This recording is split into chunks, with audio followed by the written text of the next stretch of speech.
Hello, this is Wyland with the FPV podcast, where we talk about the FPV community and everything we do with our radio-controlled machines. Before we get into the show, I just want to very quickly touch upon our Patreon giveaway. This is a monthly giveaway that we're going to be doing for our Patreon supporters. So we're going to be giving away a lot of great products. So if you're interested in supporting the podcast and being entered into the giveaway, please go over to fpvpodcast.com. That's fpvpodcast.com. Thank you so much for supporting the FPV podcast. Hello everyone, welcome to this week's FPV podcast. This week we have on somebody has a real key role in MultiGP, but he's also a very avid flyer, and he's also doing some really interesting things in team racing. So, before we introduce our guests, Elvin, what do you have this week? Hey guys, just came back from an epic 4-day flight session. It was awesome.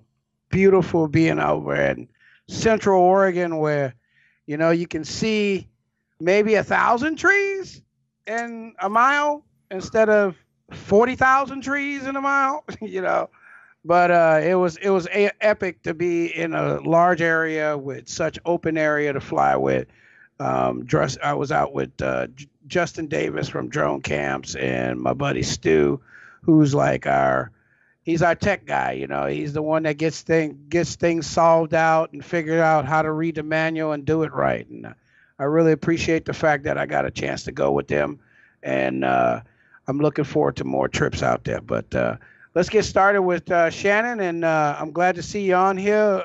Shannon is from Louisiana, so come on, say bye, bro. Oh, you know a little bit, I see. Yes. My dad's from Eunice, so. Oh, let the good times roll. Yes. Yes, I'm Shannon Broussard from Lafayette, Louisiana. I call it deep in Cajun country. Deep in South Louisiana. So, you know, we're known for our food. We're known for our crackers and our boudin, our gumbo, and whatever else you want to cook that's on the ground. Pretty much. On the ground and in the water. Hey, it's great to talk to you, Shannon, and definitely got a lot of great subjects. But before we get into those subjects, how'd you get into RC and FPV? Well, it's kind of strange. I'm actually a car guy by heart. I started in the car world, 2005, and there was no more tracks around here, so every track was 2 hours away. So we got into, I guess, the 350QX. Then we started building a couple photography drones. Mm-hmm. I said, this is boring. So next thing I know, I'm racing. So I'm telling my guys, I said, I'm going by this transponder system. We're going to do racing like we do cars. And it's before I even knew who MultiGP was. We had our first race. So we're racing, and one of my guys at one of our local groups said, man, you should join a MultiGP chapter. So I started a chapter. The next thing you know, I met the right people at MultiGP. The next thing you know, I'm working with MultiGP. So I've been there 2.5 years, somewhere around there. I lose track. It all flies by so fast. Okay, that's pretty cool. Couldn't do any RC car racing, so you decided to go into the air and got your buddies involved, and looks like you've been having fun ever since. Oh, yeah, we're having a blast. I love the drones. I love actually running races just as much as I do flying. Okay. That's where, you know, behind the scenes, you know, you ever worked with Joe Scully somewhere, you know, it's hot in the pits. It's really deep. Now, you are at every big MultiGP event, and obviously you do your own things in Louisiana, which are fairly big. Let me ask you something. Would you rather be flying or would you rather be organizing? Well, last weekend I flew 15 packs and it was great. Elvin's got you beat. Yeah, but 15 packs for me is a lot. All my guys said, oh, man, you flew 15 packs? How'd you do that? So I'd actually rather be organizing. My passion is team racing. So if we could team race every weekend, we would, and I'd never go back to individual racing. There we go. I love the team racing thing. It's just one of those things, man. It just it adds another aspect to racing. You know, it's not just about how fast can you go and how quick can you turn a corner. It's about how well can you do those things while you're with other team members, and how do you mesh all these egos and talents all together and make them work, right? Right. Well, what I like about team racing is you go to a normal race, you race, you might last a minute and a half and you're done. 2 minutes, you're done. team racing from the time we do 200 laps, so it's about 2 hours from start to finish. So once you start racing, even though you crashed and you're not flying, you're charging batteries, you're helping your teammates, you're talking about teammates coming in, you're doing strategy. So it's a solid 2 hours, and I give them an hour's practice before that. So in that team race, they'll fly more packs that 1 week, that 3 hours, than they'll probably fly in 3 months at one race. That's pretty that true. Many, it's that many packs. I'm going to have to go ask the guys how many packs they flew last time. Yeah, that's pretty awesome. And like me and Elvin, we're big supporters of the team race. It's definitely a lot more fun. Spectators enjoy it. And like the whole team dynamics that Elvin just talked about is pretty cool. So let's go ahead and get into the team racing. Like, how did you get into like saying, I want to run team racing? Was it you just saw it once and then you said, this is it, this is what I want? Or did you kind of start it yourself? I didn't start it myself. I know they did team racing, I think, in the event in Georgia a few years back. I think they just went in a circle. I don't remember. I didn't pay attention. But a guy named Pablo Mendez from the SELA chapter did what they called Masters of Endurance. And it was 200 lap races. So they had 1 or 2. Then I said, I want to do this. So we had one last year, and we just had our second one, and the guys love it. So I've learned things, what makes it better, what's bad, safety and stuff like that's a big concern. So it's a little nervous. So this last team race, we did all elevated gates to try to keep the ground clear of people going to get quads. It worked somewhat, but I learned some things we need to do different on the next one to make it better. So okay, so can you like go ahead and just go over like what your kind of format is and kind of the do's and don'ts that you've learned so far? Because I would love to see more team racing all around the nation. Right. Well, we do 200 laps. I think most of the team races that I see around the country is 20 minutes. XDC, we did 20 minutes, I think, or 25 minutes. I can't remember.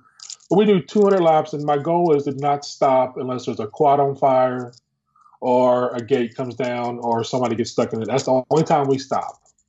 So what I've learned over the first one, the second one, I decided to do elevated gates to try to keep the ground clear from people coming down, which somewhat worked, but I didn't have enough elevated gates. So your instinct is to automatically come to the ground when you fly a quad. So I'd go through all the elevated gates, and they would come through the front straight and dip down low. So I learned my next one's going to be all elevated gates with just a couple flags to make you stay high. And that's for safety, so you can get your quads. The way we do it is I wanted to do 8 teams, but I only got 7. So we had 7 teams, 5-member teams. You have a captain. Then after that, I didn't care about the mixture of the team. They could all fly. They could 3 fly. They could 2 fly, whichever mixture they wanted as a team, however they was cohesive. So, there was all kind of different strategies involved. Some teams let the dual lock Velcro where they crashed, the battery would fly off so they could get their next quad in the air. It's pretty fun. So the safety is the biggest part. Keeping the quads high is the hardest thing to do.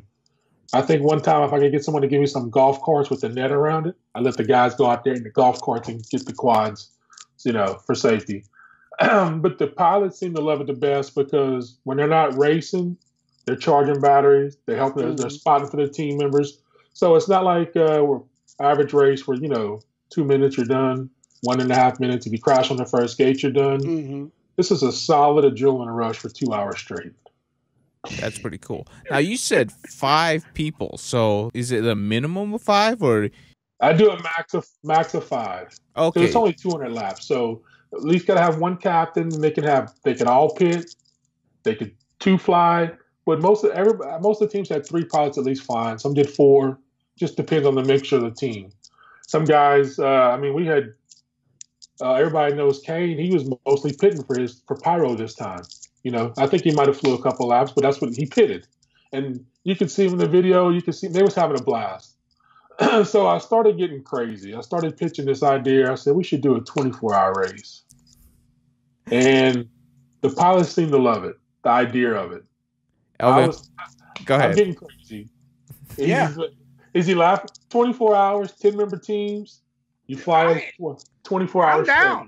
I'm down. Would you do it, Elvin? 24-hour flying. How many batteries would you need? How many think about this. I'm serious. Like, you can legitimately burn through a lot of batteries and chargers in 24 hours. Okay, so let's think about it real quick. You know, at the most, right? At the most, the thing that flies the longest quad I know that I can get in the air is a 6-inch, and that's 13 minutes of flight time. But realistically, it's about 10 minutes of pumping, right? So, man, that's a lot of batteries. Damn. That's a lot of charging. You're talking about generators running 24 hours. And that's then the draw, but you'd be part of history. What is that? A 5 kilowatt? You need a 5,000 watt charger so you can charge 5 batteries, right? Yeah. Well, hold on. You don't have all 5 of them empty at one time, so I'm not sure if you can do just one charger at this point. I mean, there's logistics involved is amazing. Jesus. I mean, like enduro racing, you know, like this is like, it's not Le Mans. There's a different name. So what? Wait. That's a pipe dream. I think I might start off with a 6 hour. No. 24. Let's go. Wait. What battery company is going to help you with that?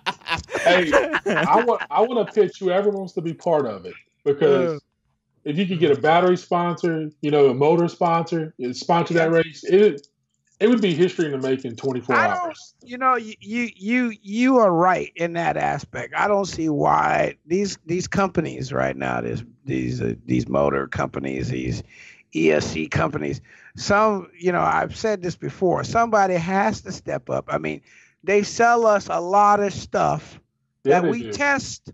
Wait. That we test for them, right? I mean, they sell it to us.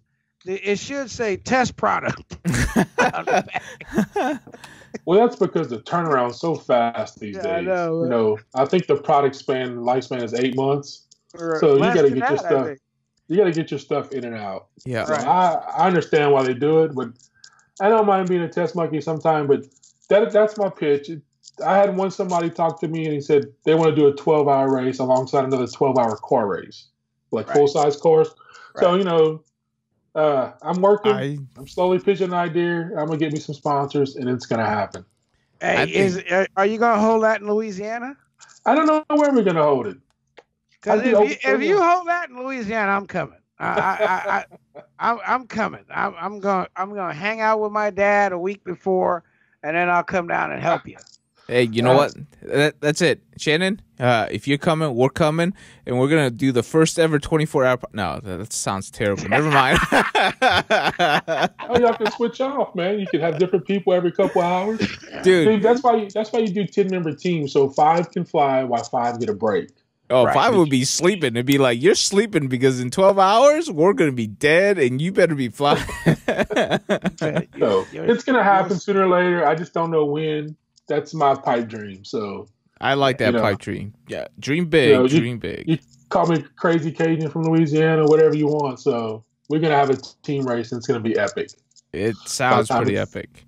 Now, let me ask you: what does your team captain do? What's his role? Well, the reason I like team captains is because I want to talk to one person.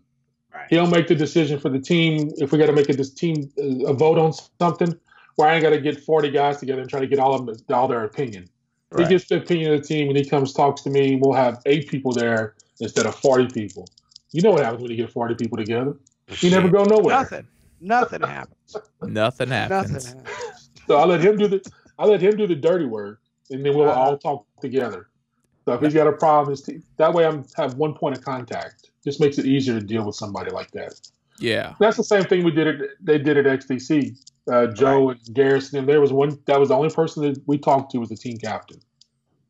No, so that's a great point. You know, that's what he's there for. I mean, he's supposed to delegate the opportunities or information that's coming down and decide who needs to know something and who doesn't. You know, I mean, there's a time to do all these things, and team captains, you know, it's good to see that we are allowing that to happen, because I think this is part of the progression of the sport that really hasn't happened yet. You know, we've talked about, you know, individual racing is fun and exciting and all of that, but it's only there for one person or the persons that's on the line. and it's hard to transfer that information to the audience when you have just one person flying at a time. And then when you adapt the fact that you bring in a team, you 5 or 10-man team, you start to spread things out and elongate the situation and give people time to actually watch a race, because usually the races last for 2-3 minutes, and having a longer race gives people more time to understand what's going on, right? Exactly. Not just that, the race for 2 minutes and they're down for 6 minutes before the next one starts. Right. So a lot of downtime. Actually you got more downtime than you do race time. Right. So if you watch the video from the last Mayhem race, all you hear is prop after prop, the motor screaming down their front straight for 2 hours, unless we had a break because we had quad stuck in the net and we had some bad wind, so we had to fix a couple of gates. But if you listen to it, you can get 15, 20 minutes of solid quads screaming down their front straight. It's just, I love the sound. That's all I can say. No, it's pretty awesome. And it's one of those things where we definitely want to see more of it, because I think that could really be an evolution of another segment of drone racing that just haven't, seen. But like everybody that's ever been a part of it always comes out saying, we want to see more. We want to do more. Right. And there was like, I saw the chief, I said something about team racing, and he said if he could team race every time, he would. And that's some of your better pilots that say team racing is like no other. That's the chief who said that. Chief was kind of like a little apprehensive about team racing in the beginning. I mean, he had a blast. I'm glad he came down. He flew down, hung out with Wes Como. Are you ready for the weekend? And they had a blast. So. That's pretty cool. It's actually pretty difficult to get 7 teams together and then, to actually commit to racing, 200 laps. How did you pull that off? Did you just slowly just get all the teams to buy in and they just travel down there just to have a blast? Well, we got we got some locals that was actually Team Pyro, like C-Train and them. They've been this is like their 3rd or 4th one. Mm-hmm. They know. So the other locals all know about it. And White Goats, this is my 2nd one. They've been to it. So as soon as I posted it up, I said, get y'all's money up, y'all pay, and we'll have a blast. They're already asking for the next one. That's awesome. So there's a lot of back-scene production that goes on. You got to get all your sponsors. You got to get all the materials to build the gates. It's a whole day of setting up a track. It's a lot of work. It's definitely a lot of just logistics. So after the race starts, the guys that help me, they always fly, so it doesn't take more than one person to run the race. So we did have one of the best stream guys that I like, Adrian Schwartzman, came and streamed for us. So he's the one who streamed Reno, streamed Champs, Reno and Champs. He streamed Sebring. So he's actually, to me, he's the best stream guy around. Okay, that sounds pretty cool. And, it's one of those things where you definitely want a lot of people watching if you're going to put in all this effort. But right. Do you have plans already for the next one? Working on it. We probably might do, I think, the 24-hour. If I can make it happen soon, I will. So the next one either going to be 6 or 12. I want to see Scully on the mic for 6 straight hours and see if he can still talk when he's done. You just give him some beer. Just give him some beer. Yeah, he'll make it. You gotta give him some beer with some lemonade in it. Actually, I love working with Joe. I've been to 4 or 5 races with him, and he's one of the best race directors, MCs around that I've ever heard. So definitely, he's one of my favorites. Definitely. So. Yeah, he's a fun guy to hang around with. Okay, so let's go ahead and start wrapping up the some of the team racing stuff. Is there anything else you want to talk about? Like, what are things that you definitely don't want to do if you're trying to organize a team race for the first time? Try to go too big. Start off small. Yep. If you guys are not used to it, maybe 10-minute rounds, 20-minute rounds. The safety is the hardest part. The rest of it's just like a race, but you want to have safety in mind. That's why I'm going to all elevated gates. Last year we just had 2 elevated gates with netting in front of it you could walk behind to get to certain areas of track. So the last time I said, okay, we did all elevated gates to try to keep the pilots in there. So I learned I didn't use enough elevated gates to keep the pilots in the air because they want to come down. So that was one thing. And just make sure you got enough air to have it. Like, we got a pit lane. There's quads coming in the pits. I try to tell them not 100% throttle, but I'd say they're probably like 80% throttle coming down that pit lane. So that's another big area of concern. So spread your pits out. Our pit lanes were 20 feet wide for each team to get in their pits. Some guys put up nets. Some guys put up banners to hit. Some guys just like cut the quad, let it roll into the pits. We've seen that a few times. Yep. Now, in terms of pit strategy, the only thing you have to say is they have to be within their pit area. Is that it, or you just kind of let it freeform? The rule was, since there's no money involved, so it's a lot more fun. So I said, if you go into someone else's pits, it's a 10-lap penalty. But the guys were having so much fun, they didn't care about the penalties. They would trade off when they would go to someone else's pits, another guy. But it was all just like a little bit. The pit strategy is where it's at. Some guys, like the Pyro guys, I'm going to tell their secret right here. They use dual lock on the batteries. So when the quad would crash, the battery would eject. So as soon as they lost video, they could take the next quad off. Oh, so you assign the whole team one channel. Yeah, the whole team has one channel. So whenever that channel's clear, they could take off. Yeah, I like that.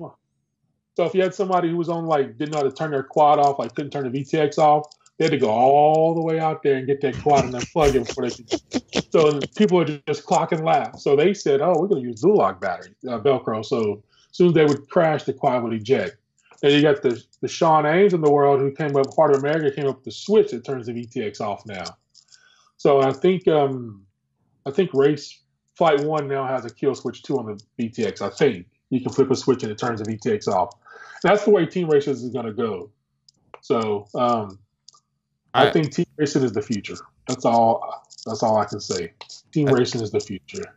There we go. I think team racing definitely has an effect in terms of drawing a crowd and then just being able to have lasting power for an entire event, because it's much more, recognizable as a race as opposed to what we're doing right now in, 2-minute laps, because like people are expecting to see a bit of racing for a length of time, and then it's like 2 minutes, they get bored, they're gone, Oh, yeah, well, this team race, if I went back and looked somewhere, we probably had 20, 30 laps where teams were like on the same lap, neck and neck. Some of the best racing we've seen. Mm-hmm. So, but it does start to spread out. Your weaker teams will fall back, then usually the top team might pull away, but you'll have like second and third who are battling out the whole time. So, we had H Squadron, White Goat, second and third. They was battling out for a while. So it was it's like no other race. That's all I can say. If you haven't experienced a 200-lap team race, you need to come down to Louisiana when we have our next one. There you go. It's an open invitation. Hit up Shannon if you want to partake. I even got some rules that I put together that I stole from XDC and made them more general. So if anybody would ever want those rules, I'm all over the Facebook groups, MultiGP, the community page, the chapter organizer page is where I usually stay, those two. Mm-hmm. So I'll be more than glad to help you, organize your first team race. Definitely. That's pretty cool. So definitely hit Shannon up if you're interested in that. But let's go ahead and jump into the next subject. I'm sure most of you listening know Shannon as like the person to go to in order to get stuff done for your chapter, because like he is all over that. Let me ask you, Shannon, how did you get that role? Oh, when I first, long time ago, MultiGP first got started, they used to do a Skype call with every single chapter organizer. Yep. So I got him. I did mine with you. Remember that? Yeah. So everyone had their own Skype call to meet Chris Thomas. It was James Vilio and I can't think who else. But anyway, in the conversation talking to James, I said, James, y'all need some help? I'll help you. I'll do everything. So he was doing the chapter stuff kind of. So I started doing the chapter stuff, and James kind of stepped away from MultiGP altogether for life reasons. I don't know what. I never really asked him. So then that's when I started doing all the tier promotions, doing all the chapters, anything with a chapter, and even the racing scene as far as the regional series I had a part in. Me and Greg Novosad, we spent hours on the phone talking about the regional series format for the first year. I can't tell you how many. He would come to me and ask me my opinion on stuff because I was a car guy and understood racing. So I don't know if I don't think everybody quite understands racing and time races and combined time, how they work. But I think it's because it's a new group of people. You know, a lot of people get into racing for the first time. They don't understand what heads up, tone start, staggered starts. They don't understand all that yet. They're still learning. I got you. No, it took me a while to understand staggered starts because, like, there are certain groups or certain regions that love staggered starts because they don't want pileups at the start of qualifying rounds, and it's like, how in the world are we gonna do that the first time? Well, people. It's not that hard, though, right? If you have a good timing system. Yeah, and also when I met Greg, we also got involved with live time, helping them. Corey would do something and he'd bounce it off me and say, and we'd do the beta testing and stuff. So I've been doing that for probably 2 years with Corey Crow and Brandon Road from Lifetime. So, you know, it's the best scoring software out there. Right. I would have to agree with that. So, like, do you have an official title at MultiGP? Yes, it's called Executive Vice President of Chapters. Executive Vice President of Chapters. That's the title of this podcast. Executive Vice President of Chapters. That's a long ass name. That's right. Yeah, it is. I can make it longer now. You know? No, but everybody knows me as the chapter guy. You know, you need something chapters. Your chapter needs something's wrong with your chapter, or if you don't race and I deactivate your chapter, they might come crawling. Sometimes that happens, right? You'd be surprised if a chapter hasn't been active in a year and I deactivate them. 2 days later, they ask me, "Where's my chapter?" You ain't raced in a year. Why are you worried about the chapter? Right. So, because I try to keep. At first, we were just madly approving every single chapter request that came through. So then it started to be too many in one area. So then we started to do some rule of thumb. They need to try to stay an hour apart. If you look like the Northeast of the United States, it's like nothing but red balloons over there. So many chapters. It's a busy place down in Florida too, right? Or yeah, Florida's got a good bit, but the Northeast has got like a ton of chapters up there. I don't know if they're all active. I have to go through and check them. But on the map, you know, that's where the most people in the United States are anyway, is the Northeast, that or the East. Drone racers, that is. Yeah, drone people too. You know, nobody wants to live in Wyoming or the Dakotas or, you know. Beautiful country, though. Beautiful country. Beautiful country. Yeah, but it's got some cold winters, though. Yes, that's true. We were just talking about that in Central Oregon. You know, it was warm, about 72, you know, and just that warm enough where you can take the shirt, the sweater off and run around without that on. And I said, man, this is nice, beautiful time. I wonder what it's like. Then I looked over at the big mountain on the top with all the snow on it. I said, oh, I know what it's like over here. Oh, yeah. No, we race year round here. If it snows, they shut it. Let me tell you this. In Louisiana, if they think it's going to ice the next day, they close everything. Everything. And then no ice comes. Right. And then everything's closed, and you're like, dang it, I got nothing to do. Right. I remember growing up in Louisiana and this where I'd done something that I haven't done in a lot of other places, but the grass gets so cold that you can stand on top of the grass without crushing it. Like you could literally step into your yard and put your feet and stand on the frozen grass without breaking the grass. Yeah. That's how cold it is. I mean, we're in the 90s now, so no more cold inside. So we'll be 90s and 80s and 100s. Now. Well, but I take that heat before I take that 32 degrees. Look, 60's cold. So mosquito manufacturing is what the main function of Louisiana right now. Oh yeah. So, but it's a good place. We try to plan our team races when it's cool, because I don't want nobody in the August heat passing out on me. Oh yeah. They got to run and get their quad 10 times because they can't fly through a gate. Oh. Burn. So he's talking about somebody. I don't know who, but that's somebody out there. Is like, what? No, it ain't me. No, I ain't talking about nobody. I know. He was just making, you know.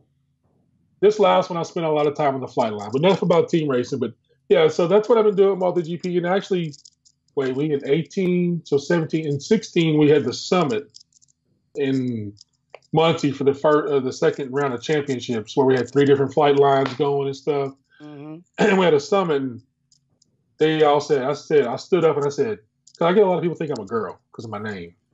So I said, you're going to get that shock when I pick up that phone and you say it's Shannon there, and I say, this is he. They said, they like get quiet because they was thinking I was going to be a... You got me confused until I met you the first time. And I'm like, oh, okay, this makes more sense. So I stood up in that conference. I said, I'm Shannon. You're not going to get a girl on the other line when you call, so it's going to be me. So don't get too shocked. You know, because they was thinking they've been talking to a female on Messenger for a month or so. I said, oh, I'm sorry to disappoint you. But everybody pretty much knows me in the community. I like to joke a lot. So if you post something, I might make a smart comment or something. It's just my nature. I like to have fun. And it will be a smart-ass comment, I can tell you that.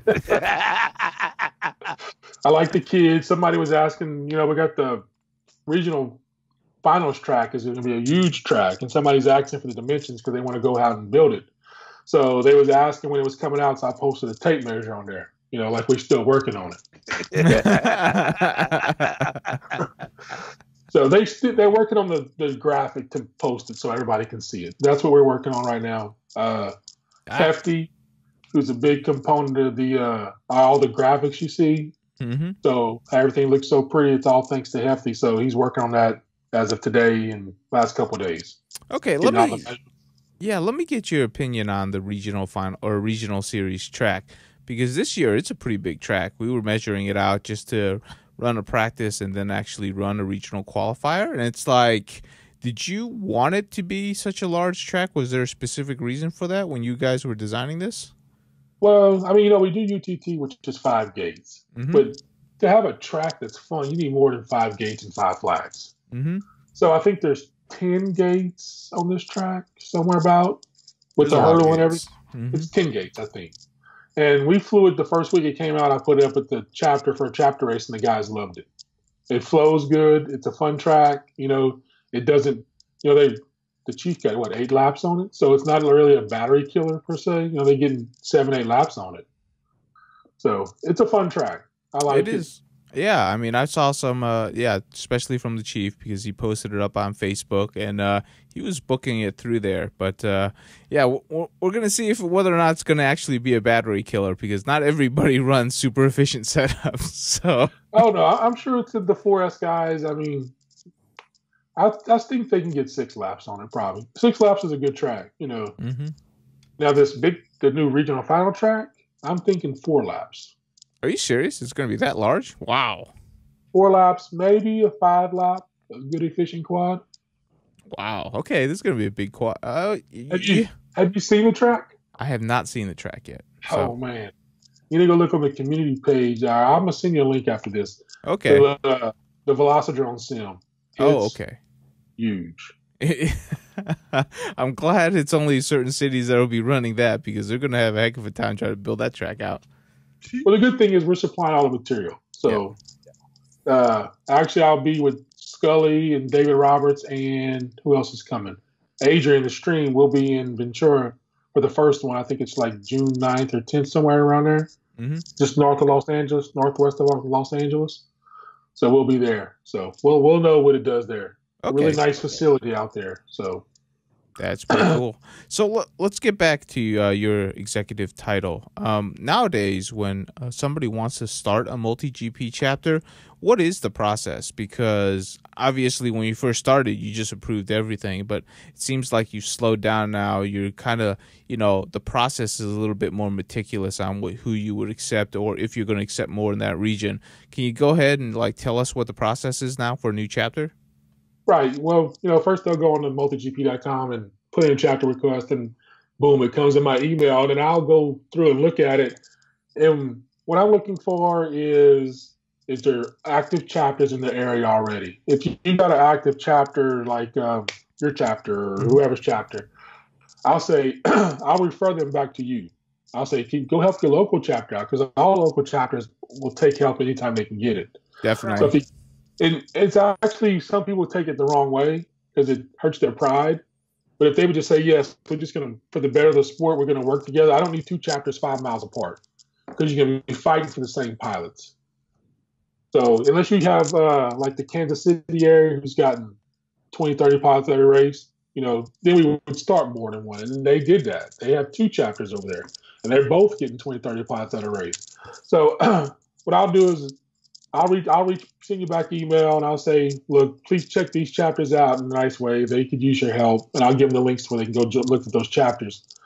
But if they really want to join it, start their own chapter, what I'll do is I'll talk to each chapter organizer of that area. And I'll say, hey, look, John Doe wants to start a chapter here. You think y'all can support it? So I get the feel of the community of what they want and what they need. Because I don't know that area, but the chapter organizers in that area know that area. They can say, oh, yes, we can support 3 more chapters. Okay, so here's ABC chapter. I'll let you get started. If not, then they'll have to just go race with the local chapters are there, because I don't want to dilute the area with too many chapters, because then it doesn't help nobody out. Everybody's going to fail. Right. Each chapter each chapter's going to have 5 pilots there, whereas they can have one race with 15 pilots. I'd much rather go race with 15 pilots than 5 pilots. I got you. So, no, it makes a lot of sense. So every time one comes in, I'll have to open up the MultiGP map, and I'll have to see who's in that area, and I'll go through it. And if there's nobody there, good. If there's an inactive chapter, I'll talk to them. We'll deactivate that chapter, start a new one, because you got fresh blood that wants to get going. Mm-hmm. So, that's right. No, it's a little painstaking, because I have to review each chapter. And what happens is, it's Friday night. The next thing you know, I got 5 more requests for the same guy tonight, because he thinks he's going to get an email back right away. He doesn't realize the actual person's going to review his request and approve it. So, and then we'll get a support ticket. Well, I put in a chapter request Friday night. I ain't got a chapter yet. Well, I'm thinking to myself, well, it's Friday night. I'm with my family. Saturday I'm racing. Sunday's a relaxed day. So I'll get to you first thing Monday morning is what I try. I'll get to them. But they don't understand that. And I don't fault them for that. Everybody's is anxious and wants to get started racing. So that's the process in a nutshell. No, it's been a good process. I think a lot of chapters have been very successful. I think, in your opinion, since you've actually, pretty much touched every chapter, how is the health in terms of, the rankings, from 3, 2 to 1? Are we seeing a good distribution of, like tier 1s and then tier 2s and tier 3s? We probably got more tier 3s and tier 2s. What I am seeing is a little bit of burnout between chapter organizers, and they're actually turning the hat over to the next guy, because, drone racing is different than car racing. In car racing, I'll set up a track and it'll stay there all year. I go there, I race. Right. Drone racing, I actually got to plan the races a little bit better. I got to set the track up. I got to tear the track down. Right. My wife says, is this going to be a fun fly, or are you going to be racing? I said, I'll be racing. So that means I'm leaving at 7 o'clock in the morning. Mm-hmm. And I get home till 5 o'clock in the afternoon. Mm-hmm. Because, you got to do it all in one day. Set it up, tear it down, and you still got to race. Long day. Yeah. I think a lot of chapter organizers are getting burnt out, but we are having a good turnover rate of new chapter organizers stepping up.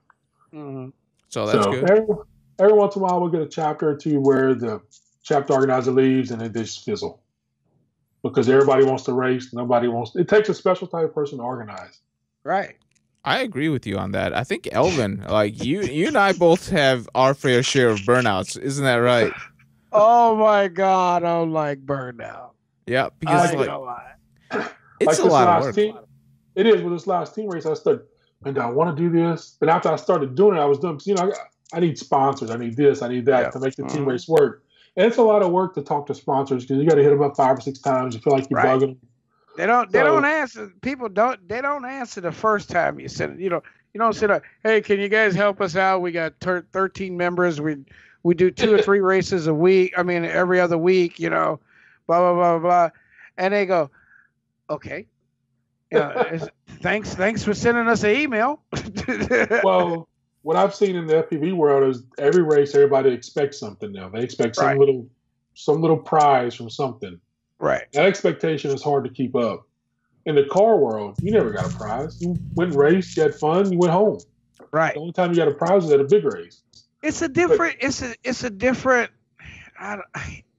animal. About drone racing is different than what I've experienced in other RC hobbies. Well, I think you got a lot more Chinese manufacturers who are in the main line of drone racing than you do in the car world. That is true.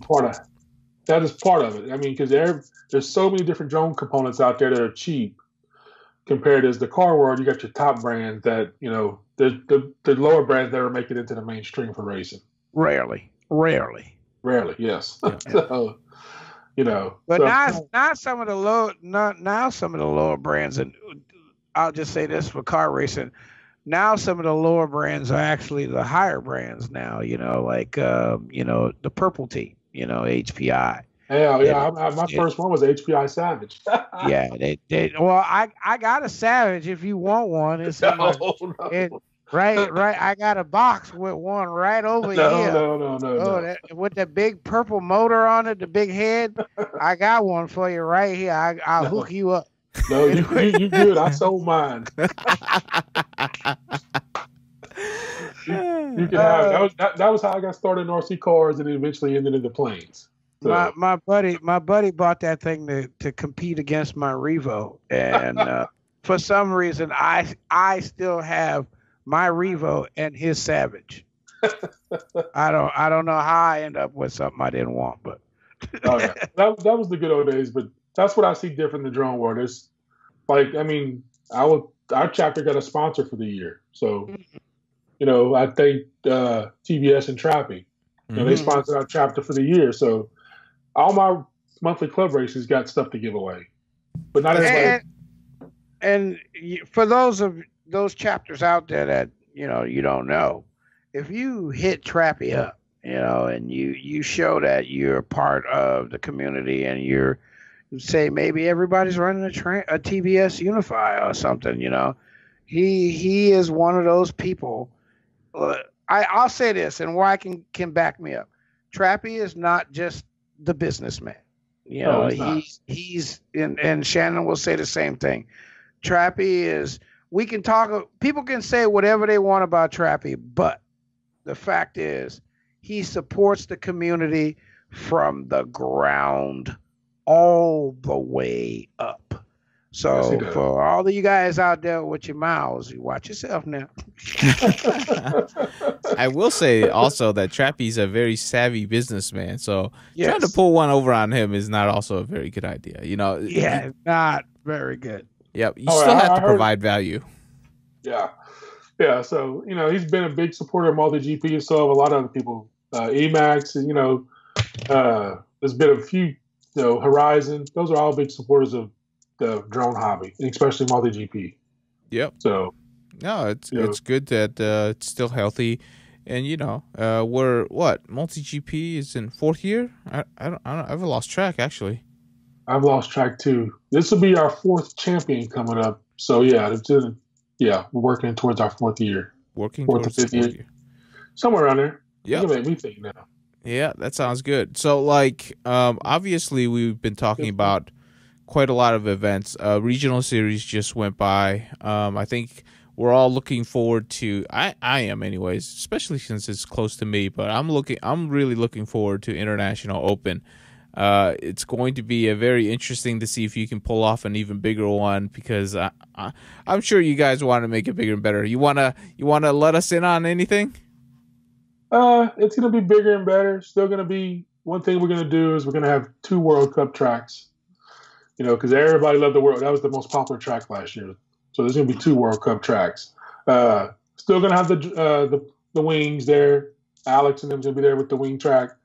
You know, there's still going to be a team race track. So it's still going to be all the same tracks, but I just think last year was the first year. I think we did 300 plus, somewhere around there. I think it's going to be bigger as more people come to it because they see what it is this year. You know, I got a question. Okay, what you got? So how is this wing stuff going to work out this year? I mean, like last year, y'all had pilots, you know, that were going to a drone race. Some of them ended up wing racing. You know, how does a qualified wing pilot get to IO? Go on MultiGP.com and buy a ticket. You like everybody else, Evan. Buy a ticket and go fly. Run 2-4 and just run all over the place. I would love to see a lot of wings out there, but it's hard to get the quad guys into the wing scene. So is what I see. Because I've been wanting to have a wing race here forever. Mm-hmm. Everybody talks about it, but they only got one wing. If you're going to go race a wing race, you need more than one. You crash it. So it's he's counting his wings. So I would love to see everybody be there. There's going to be the freestyle track, the flippity flops, or I call them flippity flops. That was there last year. It's going to be there again this year. So maybe even some of the same players. Who knows? Never know. Well, it'll be fun to watch. This year though, it's also the championships it got pulled back, right? Because now it's really late in the year for the championships. December. Yeah, December. So was that on purpose? It's just to coincide with there's so many races we had to get in the schedule, and to get the team to go to each individual regional final. So, and then other big events we took into account too. So it just so happened that it just pushed into December. That first one was actually in December too, in Florida, when Night Fury won it the first time. Mm-hmm. That's right. Okay. So it's kind of like in between the holidays, the Thanksgiving and Christmas, and that second weekend in December is the biggest party weekend in the year for Christmas parties and everything else. So we'll see. I think we'll still get a good turnout. Maybe we'll need 150 pilots is all we need. So there you go. But it was awesome in Reno last year. I tell you, Reno was a very fun event for me. Yeah, it looked fun. I wasn't able to make it out. I don't think, Elvin, you made it out to that one either, right? No. Okay. But you know what? In Florida, we might be able to make it out on that one. I might actually pay for half of Elvin's trip if he wants to come down. Hey, y'all better put that on a sheet of paper somewhere. No, deleting that from the audio. Just gonna completely delete. No, I'm recording on this side too, so I got you covered, man. Oh, wait a minute. That's not fun. Yeah, see, that's what I like right there. Louisiana boys holding up. LSU, baby. All the way. So I think I'm looking like I'm probably going to be in IO maybe like Thursday night, Friday night, Saturday night. So I want to try to make it to IO this year again. So, I think that's going to be a great event. I just want to go meet the pilots and the people. That would be fun. That's why I do this. I do it for the pilots and the people that I meet. I tell you what, you put in a lot of hard time, and it's a lot of, I would say, tell me if I'm wrong, it's a lot of volunteer time for you. And it's a lot of volunteer time. Yeah, there's dedication involved, right? Sometimes there's more hours in this than my real job that pays the bills. My wife said it's like you're in the military. Every time she said, I have never seen you leave the house with so little money to go clear across the country. She's like, you. She said, if I said you to leave, to get up and go cut somebody's grass for that amount of money, you'd snap, let alone you go across. I said, because I like it. I really like this stuff. It's really important. Yeah. And we do meet a lot of interesting people. If you've never been to a big race, big regional race, or the IO, or one of the great big races that are held anywhere in the United States or outside of the country, some of the races outside of the country blow the ones in the U.S. away, though. Oh, wow. But you should go. I mean, you get to meet the people that you talk about, you see videos from, you hear about. And, one of my favorites is, the White Goat team. That's a great team. They don't seem like, that force until you get them all down together. And then you like these guys have got their shit together, They've been here twice, and they've been to a regional final down here. Mm-hmm. And it's Alex and Lucas and Ben. The whole team's great. I love all of the ones that come. So yeah, there hasn't been a team where someone I haven't met I didn't like. So, right. True enough. No. I got a question for you, Shannon. Like, out of the teams so far, like what have you seen as the most promising team out of the team races that you've had, and which one do you think has the most to learn? Well, the big team races, the one that I like the best is the Young Guns, Next Blades. Mm-hmm. Those they was at XTC and seeing the young kids up on the stage and putting it on the adults that was right next to them was awesome. That was it was awesome. Their skills are better because they're so young. Their reflexes are a lot better. So that was one of my favorite teams. I met some of them, really great bunch of people. So what was the other question? What's the second part? Which team do you think has the most to learn right now? Well, all the teams are pretty even if they just get the gates down together. Everybody's got the pits down, the pitting, working together, cohesive group.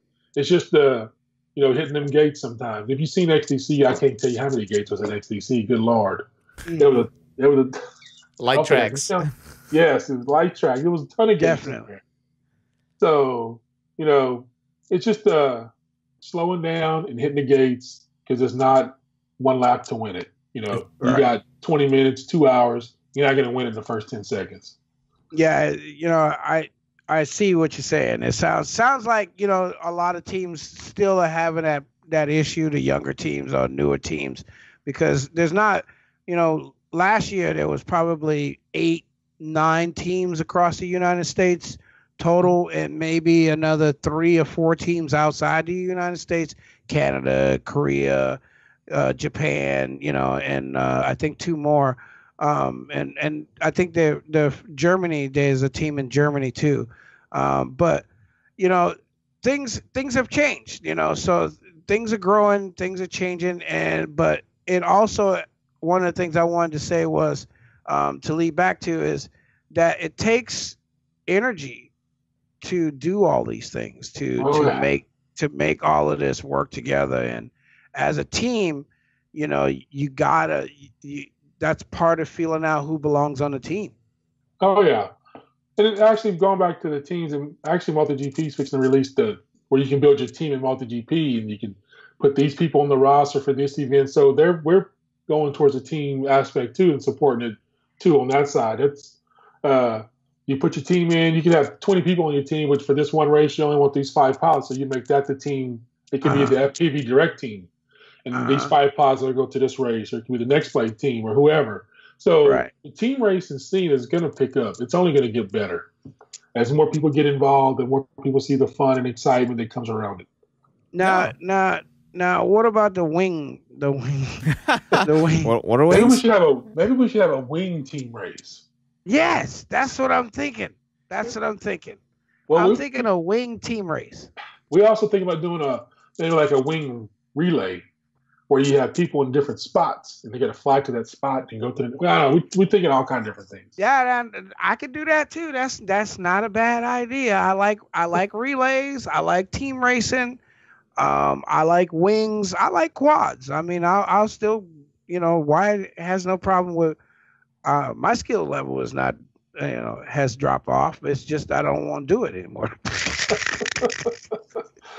But I like the whole team thing. But I think we need to include the wing racing too. I mean, MultiGP hasn't done a lot in wing racing.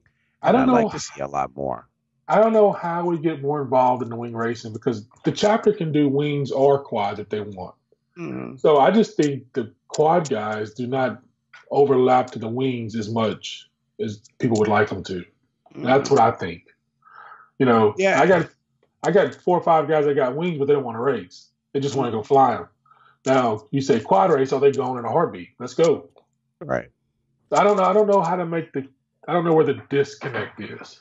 I don't either. I'm having that problem too here.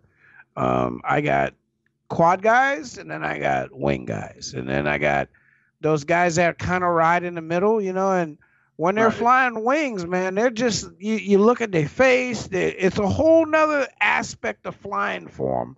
But then they still love to race quads, but they won't race a wing. Like, they won't even show up, to the field to come out to fly together. You know what I mean? I don't know if there's just more adrenaline in the quad race. To me, the wing is just relaxing. It's, if I mess up, I'm not going to crash and land to the ground right away in the air. Unless you're skimming the ground, you lose your camera or something. Zing! I'm just saying. Thanks for the slap in the face. I really appreciate it. But I didn't call you out. Cam went bloop bloops. I didn't call you out, though. You just told No, I know, but I own up to it. My run cam went in the water today. Zing. I'm very sad about it. I'm really pissed off, but I don't know what to say. At least it was a cheap fix. All right. At least I didn't lose the ship, right? There you go. It's better than that. Better to wait for a new run cam than to ask Alex for another Anubis, right? There you go. So let's get back to some of the chapter stuff, because I do have some questions that some people have asked. It's like the tiering system seems to be pretty easy to understand. You start off provisional, you go to 3, you go to 2, you go to 1. Seems like going from provisional to 3 to 2, it's a pretty linear ramp up in terms of what you need to do. But from tier 2 to tier 1 seems to be now a significantly bigger jump. Can you kind of talk about that? Well, to be start off provisional, to get tier 3, it's 3 races in 45 days. We don't ask very much of you. A Facebook group, put in the MultiGP, maybe a little logo or something, and make a couple videos with the MultiGP intro. It's not some quad guys are always making videos, so videos should be no problem. And tier 2 is actually just 6 races and some officers. If you're really serious about it. And then tier 3 is 9 races. That's the fast track method. So it's 3, 6, 9. Mm-hmm. So when you start getting to tier 1, we want you to be part of AMA because we're an AMA special interest group. So we support AMA, and plus it gives you insurance and, $2.5 million wherever you fly at your field, is, I don't want to be on the hook for nobody.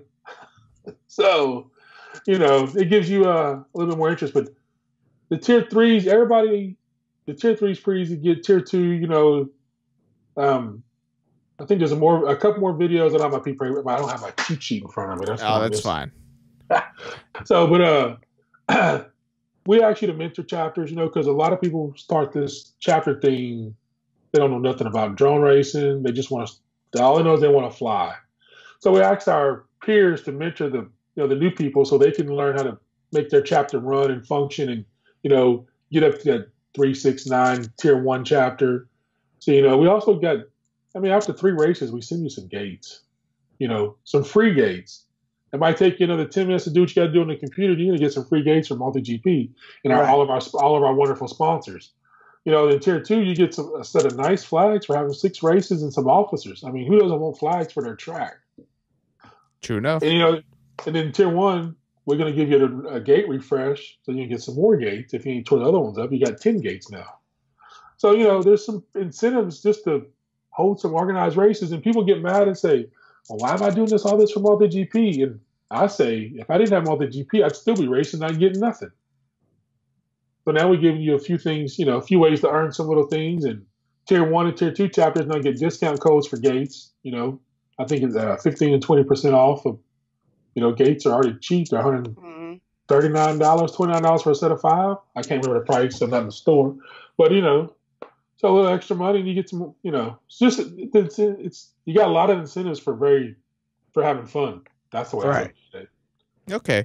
Now, if, since you get to see all of the chapters, is there anything specific that you would say that chapters need to improve upon, to make the whole ecosystem a little bit better? I would say we need from our chapters to post more videos of the sponsored gates and flags they get. Because that's what the draw is, it's the advertisement. You see the banners and the videos, and you say, who's Emacs? Who's Aerial Visions? Some guy new might not know who Horizon Hobby is, or some of our other sponsors. That sponsors like that, or there might be Immersion. They might say, this is Immersion. What do they make? I need to go check these people out. They sponsor MultiGP, which is grassroots, where it's starts at the bottom. Okay, there you go. So that's a good tip. Now, just one last question before we move on about, chapters. Anything that you would want, just general audience to know about chapters off the top of your head? No, we got to. Well, if you're a chapter, your chapter organizer needs to be the chapter organizers group because that's where we give out a lot of information. So, and one more thing about the tier, once you get to be a tier 1, you get to be part of the league council meeting we have once a month. So that's where we take input from the community to mold different ideas we got going on. The tier 1 call, here, and they get to give their input about what it is. The last 2 or 3, we started live streaming them, so the tier 1s can be in the conversation, and tier 3s on down can watch and listen. So you got a little incentive to move up so you can be part of the voice of the community that makes the community better. Oh, there you go. So that is a definite major incentive if you want to, enact team racing or, less runtime or more runtime or whatever that you want. The squeaky wheel gets the grease. Look at the 6S guy. They was squeaking, and my boy C-Train, finally got his wish. Now we got open class. They can run their 6S and 6S batteries, and I don't want to see no 6S quads drop out the sky. Is all I can say. So what do you think about that, Shannon? I mean, where you at on that? It don't really bother me. What I think's going to happen is the 6S guys are going to want to go faster, so they're going to get less efficient quads and get that speed, and they'll be dropping out the air just like the 4S guys. That's just what I think's going to happen. Right back to the original complaint. Yep. It might come back to that. It really do. That's just my thought. That's just my thoughts. Now, what have you seen in terms of regional finals or regional qualifiers? Have you seen that? There's a Facebook group every regional qualifier weekend. Scully and me and Chris Perry in a chat with all the regional qualifiers for that weekend to make sure the races are run smooth. The races have been running smooth, so we tried to automate it as much as we could over the last few years because the last few years there's been spreadsheets that had to be mailed in and Hefty had to take them and make them pretty and it posted in the MultiGP. Now Chris Perry and Corey with Lifetime got it all automated. You press a button and boom, you can see the leaderboards on MultiGP instantly. So the regional series is running. It's still early, except for the Southeast, who's going to have their regional final. But our region ain't even had a regional qualifier yet. Ours is not till October. So it's a long time, yeah. Yeah. So speaking of regional qualifiers, I'm gonna plug this. I am going to set up the regional finals track and the regional qualifier track side by side. Nice. Oh, that's a lot right there. That's a lot. So it's going to be side by side. We'll regional qualifier one day, and then we'll walk over to the regional final track and practice the whole next day. There you go. That's what you need right there. That's my draw to get the Texas guys to come over here. Oh. How far is Texas away from Louisiana? We connect. Couple of hours. Couple hours? Yeah, Houston's across the border, man. Yeah, Houston's 3 hours away. Dallas is 6 from where I'm at. From where you're at. Okay. 6 is that's a bit of a drive. 3, very manageable. Yeah, but if you get to run the regional final track, how many clubs are going to be able to run the regional finals track? That's true. That's very true. I mean, I got to look at the track. I can't comment on it until I see how big it is. That's going to be a wow. It needs to Google that track so you can see how big it is. Yeah, it's as it is. The track that y'all got now is huge, dude. It is. It's like 350 feet on its widest length. And it's like, yeah. You know who's the mastermind behind all the track, most of the track designs? Who is it? Nelson. That's why. That's who we're gonna tie up and drag through the swamp. Now this last one that came out, it was Nelson and Joe. They was like on a Skype call, and Joe would tell Nelson, Nelson would design it, and they would fly it. So that was going on last week up to the midnight hour. Up to the midnight hour. That's kind of interesting. So, but Nelson, he's the one that's behind a lot of the track designs. He puts it in the sim and runs it through the sim for us. Oh, hey, you know what I want to see in the track now? In like this, where you you remember when we were kids and you had the football, you do the football run through the tires? Yeah. But the tires through in the air, so you have to fly in and out of it. Hey, you never know what you might see. That sounds you need to like put that on fun. paper and send it to me. Oh, right, there you go. You know, I'm always looking for ideas for my tracks. You know, this. You know, Yeah. I try to keep them off the ground. So you know, one dimension gets boring. So I try to do the where you got to fly over and come through the back door, do a split ass. You know, something that makes it more interesting than just stay in the same 5 feet off the ground all the way around. Yeah, if you had to go through like undulating gates for like 100 feet that were spread out maybe 15 feet apart and rose maybe 5 feet from top to bottom. So going in, you know, it's definitely that. There'd be so many quads stuck everywhere, Elvin. Hey. What about an up and down slalom instead of up and down slalom? Yeah. Hey, dude, you know. Yeah. Think about that one. I'll let him think about it. All right. Man, I tell you what though, pilots have gotten so good. No matter what you dream up, they'll still go through there fast. Oh yeah. I mean, well, it's about fluidness, right? Yeah, but you also gotta have a track that flows good too. You know, I want at least pilots to get. I don't want to see a crash fest. So you know, it can't be a crash fest. So you can't make it too hard where they can't. If they crash and they're not having fun, they're never going to want to come back to your race. That's true. That's very true. And it's one of those things where you kind of have to balance that, especially if you're like, you know you're going to have a crowd. You really don't want to have a complex track because then the crowd won't know what's going on. Well, not just that, and it's also hard to bring new guys in when the track's too hard. Mm-hmm. So it's a fine balance. Like, we got a race this Sunday in Baton Rouge, and we're going to probably have 2 tracks. We're going to have the expert track where the C-Trains and the Are You Readies are run. Then we'll have the other track on the side where I'll probably run with the novice guys. Okay. You know, there might not be no gates in the curves. You know, we'll have gates at the end of the straights, but not in the curves where it's super hard to do. You know, stuff like that makes it fun for them. I tell you what. Oh, go ahead. Keep going. If you don't build the base, you're never going to – the top's going to go away. Right. I tell you, so one of the things that I'm kind of interested in, it seems like this year we're starting to see like it's getting harder for people to want to come into drone racing because they're kind of intimidated with, you know, the seasoned vets because they are fast out there. You know, you come to a drone race nowadays, right? And somebody says they're interested and they see those guys run. They're like, well, maybe I'll do something else. Have you seen that problem? The new guys, I always want to stay. I want to practice till I get better. So this weekend we did a little incentive coming up. We're going to give away first, second, third prizes to the novice guys, not the new guys, not the pro guys.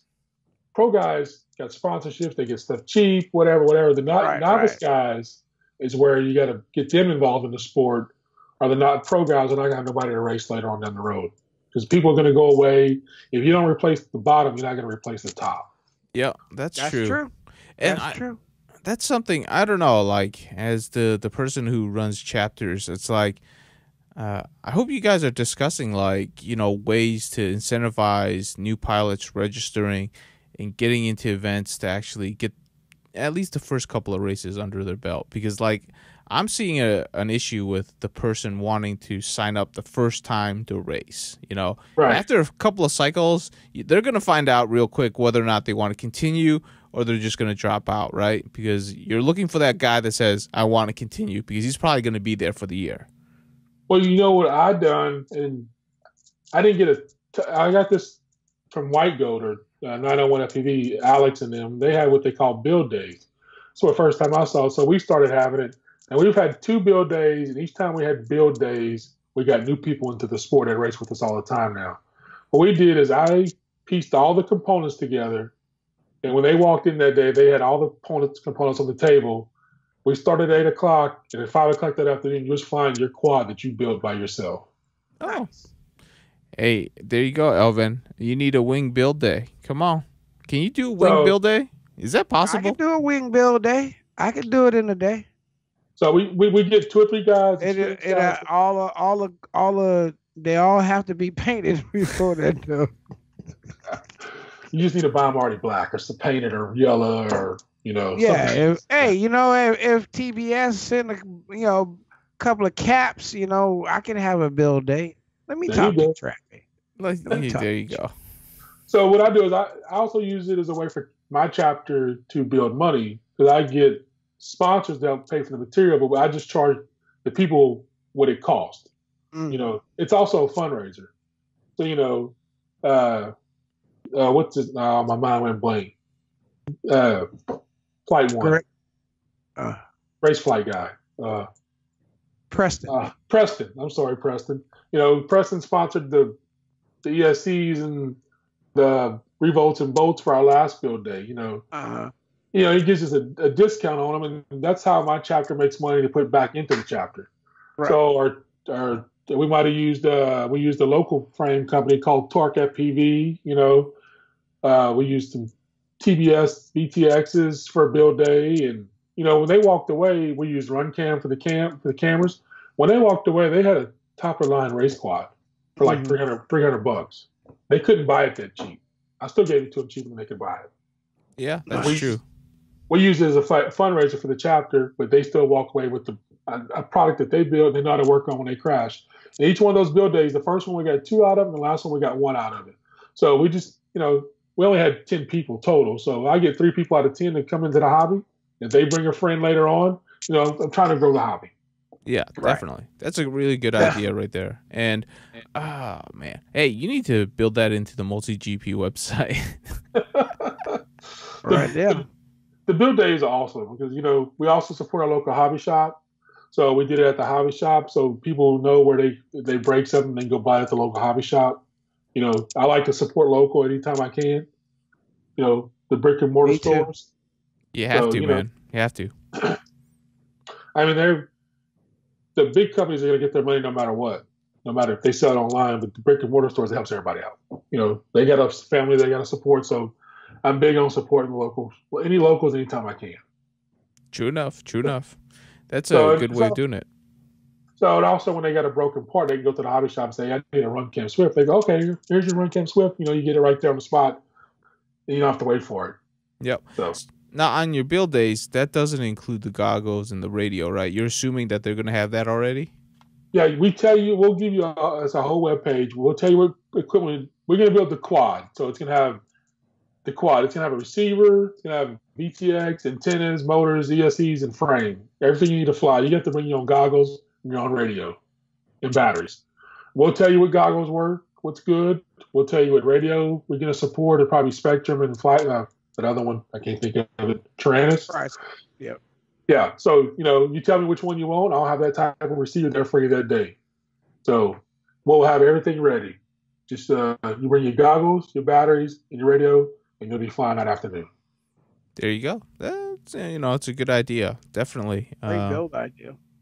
Well, I mean, everybody would. That's the way to, you know, it helps people that are scared. They might have the best soldering skills. You can help them out. So it brings new people into the sport. You know, we've had successful bringing new people to the sport both times. So that's how I do it. You know, I got it from Alex, Lundy FPV, and the guys in Tennessee or Memphis, 901 FPV. That's where I first saw it, and we like it. It's fun. All right. I'm volunteering Shannon for MultiGP IO build day.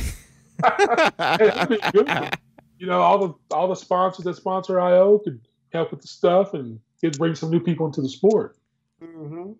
So it's a win-win for everybody. You know, if you donate a piece of prize, and I mean a piece of the build day, 9 times out of 10 when I break it, I'm gonna go buy that same part. So you gain a repeat customer. That's actually very true, and because like the rest of the parts are already that anyways, it's not like you're gonna replace the ESC with a different one. Right, and also when I talk to sponsors, is, you know, I never ask for money. I really don't try to. And I know sometimes I'll ask for product, but I say from a chapter side, I say, give me a flag. Let me fly a flag that somebody's going to see every time they come around. Whereas if I give the winner a part, if it's a pro guy, he's going to go sell it. Right. Or he's going to give it away to somebody else. It's not going to mean nothing. So that was my reason for sponsoring the novice class this coming weekend, because the novice guy is going to use it because he's not getting stuff for free or cheap or he doesn't know what to get or stuff like that. Yeah. So anyway, got to build the base so the top can keep on going. He's probably got a hellified budget. The reason why he's still a novice guy, Hey, I'm still a novice guy because I spend too much time behind the computer. So, got those 300 chapters to go, man. It's 500 and something, and they never stop. I bet you if I look at my phone right now, I got some messages from some people, and Slack chats blowing up. So, boom! It's always like that. All right, it never ends. It never ends. Well, we do. Go ahead. I love helping the community. I love helping the community. I didn't mean to cut you off. Go ahead. No, I was just gonna say we appreciate all of your hard work because you are definitely the person that's helping keep the chapters together, and that's a very important role, no doubt about it. Because otherwise, thank y'all for that. That's every time somebody takes you, thank you. That makes me just think that's why I do it. It's the help of the community. I love it. So I love the people. I love the guys. I give them a hard time. I give them crap. Hey, sometimes they deserve that crap because I've been a witness to sometimes they need the crap. Yeah, I don't want to be mean. I just want to give them crap. Now, I'll tell you one of my biggest pet peeves when I start a new chapter. The guy emailed me back and he goes, "I don't see my chapter on MultiGP." I said, "Well, did we complete step 1?" He goes, "No, we didn't complete step 1." I said, "Well, that's why you don't see your chapter. We got to complete step 1." Right. That's a big pet peeve of mine. There you go. So all this other stuff, but we can't complete step 1 first. And I try to be my nicest, and I say, we got to complete step 1 first. So follow the process. The process is there for a reason. The process. Well, hold your chapter hostage until you complete step 1. That way I make sure you're in the chapter organizer group, because that's where we give out a lot of information. Right. So if you can't get that information that your chapter grows, you're not going to do too good. There you go. So that's my reasoning. It might be crazy, whatever. Call me the crazy Cajun. I don't care. Complete step 1. It's just a process. It's just a process. Well, hey. Yeah, go ahead. Shannon, I was going to start wrapping up unless you have something else to say. No, I'm good. I'm just going along with the flow, having a good time. Having a good time. Well, Shannon, appreciate the time. And, it's always great talking to people that are actually making the community grow and actively trying to, sustain a community, because we understand, because me and Elvin, we've been at this for 2 years for a podcast. It's difficult, eventually things become a grind. We understand that, and we appreciate you continuing on because it's hard.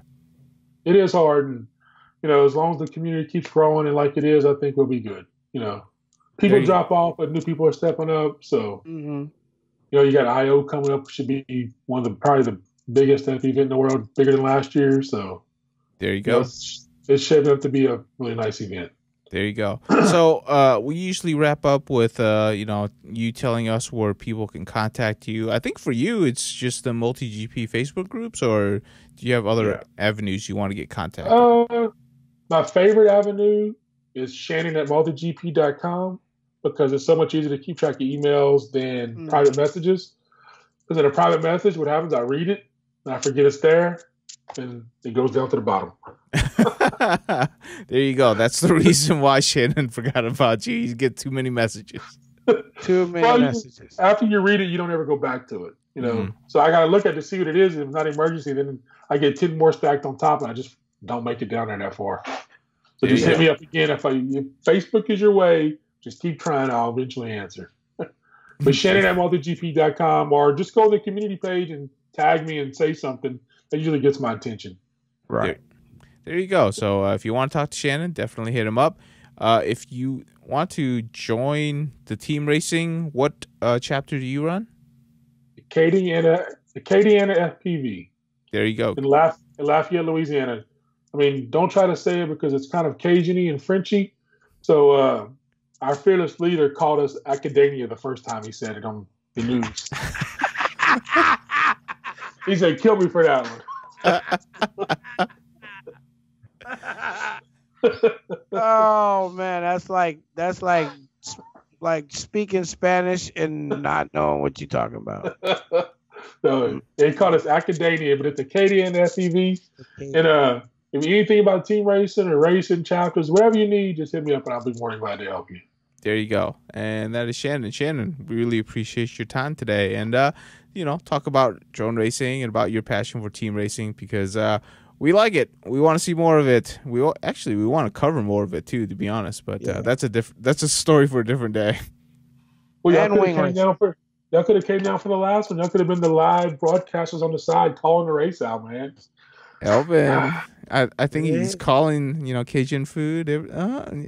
Listen, you got that 24-hour one. We will be there. We will be there. Right. Dude, like, hey, why? We got a place to sleep in Louisiana already. Oh yeah, that's right. He's homeboy. We both can sleep on the floor.